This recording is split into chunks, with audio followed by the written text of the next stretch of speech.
পাহাড়ি অঞ্চলের মানুষেরা কিভাবে ঘরে একেবারে প্রাকৃতিক উপায়ে ভাইরাল বাবল টি তৈরি করে দেখতে চাও? চলো আজ তোমাদের দেখাই। আর হ্যাঁ, ভিডিওটা ভালো লাগলে চ্যানেলটি সাবস্ক্রাইব করতে ভুলো না।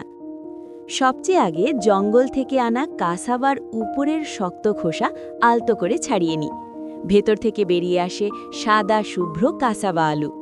দেখেই বোঝা যায় এটাই আমাদের বাবল টি এর মূল উপকরণ। এরপর কাসাবাগুলো পরিষ্কার পানিতে বারবার ধুয়ে নিই, যেন উপরের সব কষযুক্ত আস্তরণ একদম ভালো করে চলে যায়। এবার গ্রেডারে ঘষে কাসাবা থেকে বানানো হয় নরম মিহি পেস্ট, যা হাতে নিলেই বোঝা যায় কতটা কোমল। এই পেস্ট এবার পরিষ্কার কাপড়ে ছেঁকে নিই আর আলাদা করে রাখি সারা রাত। সকালেই নিচে জমে ওঠে এর ভেতরের সাদা স্টার্চ। এই স্টার্চই হবে আমাদের বাবল টি এর প্রাণ।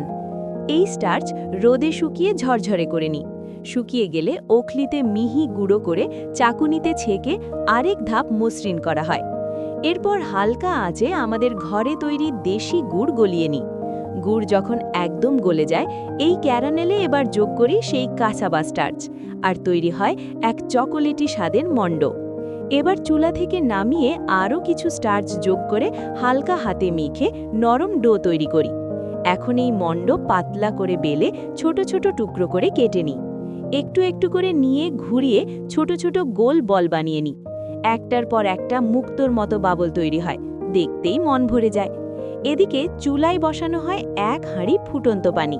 পানি টকবক করে ফুটতে শুরু করলে এই বাবলগুলো এক এক করে ছেড়ে দিই পানিতে। কিছুক্ষণের মধ্যেই বাবলগুলো পানির তলায় বসে যায়, তারপর ধীরে ধীরে ভেসে ওঠে উপরে। সিদ্ধ হয়ে গেলে বাবলগুলো তুলে ঠান্ডা পানিতে ধুয়ে নিই। এবার কড়াইতে গরম করি আরও খানিকটা দেশি গুড়, আর সেখানেই ছেড়ে দেই বাবলগুলো। এই বাবল এবার গুড়ের সাথে মিশে তৈরি হবে এক চিটচিটে মিশ্রণ। এবার তৈরি করি বাবল টি এর চা। এক পাত্রে দুধ জাল দিয়ে তাতে যোগ করি পাহাড়ি চা পাতা।